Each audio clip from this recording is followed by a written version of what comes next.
ऋषिरुवाच एवं स्तुता तदा देवी तामसी तत्र वेधसा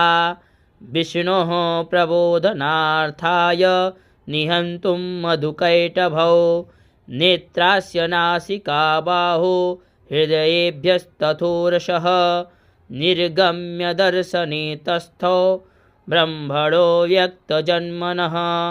उतस्थौ च जगन्नाथस्तया मुक्तो जनार्दनः एकाडवे हि शयनात्ततः सददिश्ये च तौ मधुकैटभौ दुरात्माना बतिवीर्यपराक्रमौ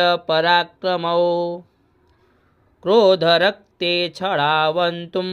ब्रह्माणं जानितोद्यमौ समुत्थाय ततस्ताभ्यां युयुधे भगवान् हरिः पञ्चवर्षसहस्राणि बाहुप्रहरणौ विभुः तावप्यतिबलोन्मत्तौ महामायाविमोहितौ